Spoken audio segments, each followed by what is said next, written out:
السلام عليكم ورحمة الله وبركاته. اللهم صل وسلم وبارك على سيدنا محمد. معكم أسماء الشاذلي من قناة يوميات أسماء الشاذلي. متنسونيش بالاشتراك في القناة والإعجاب على الفيديو. دلوقتي النهاردة موضوعنا هتكلم أما مصروف البيت يقل شوية عشان نوفر هنعمل ايه.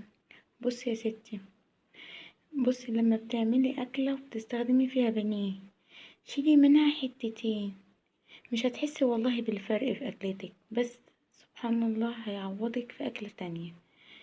ممكن تعملي بيها بيتزا على العشاء أو غدا، ممكن تشوحيها وتحطي مثلا زي شاورما، بصل، طماطم، فلفل، وهوب تديها في ساندوتش لأي حد من عيالك، هتلاقي لها استخدام.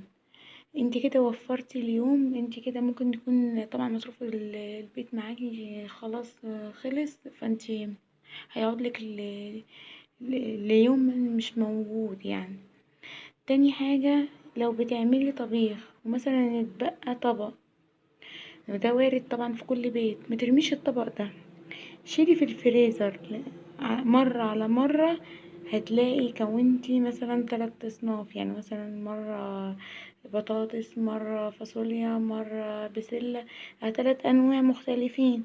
سخني وتغدوا بيهم، بعد كده هتوفري مجهود وفلوس، وهتكوني اشتقت لهم. يعني طبعا انت شايلهم في الفريزر ليكي حتى لو اسبوع، بدل ما انت بترمي ده وطبعا خلاص شبعانة وكده، لا هيجي يوم تاني تكوني جعانة فيه، والله اعلم برضو موجود ولا مش موجود، والاكلك والحمد لله على كده. تالت حاجة الشوربة، لو مش هتستخدميها مترميهاش، شيليها في اكياس في الفريزر. ليه؟ بيبقى ساعات يوم ما عندكيش فراخ ولا لحمة، بدل ما تحطي مرقة، لا انا عندي الحمد لله الشوربة بتاعتي كويسة نظيفة الصحية، هنزل اجيب شوية ملوخية، اعمل شوية لسان عصفور، رز، اي حاجة هعمل بيها احلى ملوخية ولا احلى رز ولا احلى اي اكل ممكن يتعمل بالشوربة من غير فراخ ولا لحمة. ممكن تعملي رز معمر، تسقي بيه المحشي، هتستخدميها برضو، واحسبيها هتلاقيها برضو موفرة معاكي. حاجة كمان، لو بتعملي لحمة شيلي منها حتة كبيرة على حسب ما انتي جايبة الوزن يعني معاكي، بس وعلى حسب طبعا عدد افراد الاسرة. فانتي بصي شيلي حتة كبيرة، حتة على حتة على حتة، هتبقى ايه، كيس لحمة محترم، مش هتحسي بيه وانتي بتشيليه، لا خالص صدقيني. انتي بتعملي طبخة جديدة، بتوفري منها برضو البيتزا، لكبسة، لطبيخ،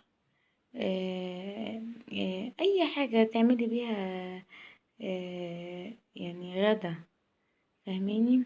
كده وفرتي برضو. حاجة كمان، لو بتعملي لحمة مفرومة لأي أكل من الأكلات، لو بتعملي لحمة مفرومة ممكن تشيلي منها معلقتين كبار في كل مرة، حبة على حبة على حبة على حبة، برضو هيكون عندك ايه، لحمة مفرومة. ممكن تعملي بيها حواوشي، صينية جلاش، رقاق، مكرونة بالبشاميل، برضو بيتزا، كل ده هتبقي معاكي الحمد لله. يعني هتبقي ست بيت شاطرة وموفرة، وما تبقيش شايلة هم اليوم اللي انتي معكيش فيه فلوس.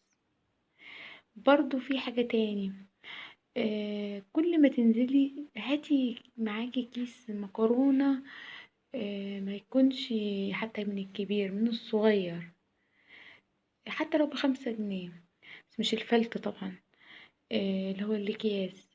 في يوم برضو تاني ما بيكونش فيه برضو فلوس ولا اي حاجة، هتلاقي كيس المكرونة ده، تعملي مثلا مكرونة بالصلصة وشوية بطاطس وسلطة، والحمد لله على كده برضو غدوة محترمة جميلة، وفي نفس الوقت وفرنا. اهم حاجة، انا يا رب اكون افدتكم وبالفيديو بتاعه، وعرفتوا ان انتوا توفروا ونشجع بعض بإذن الله. والسلام عليكم ورحمة الله وبركاته.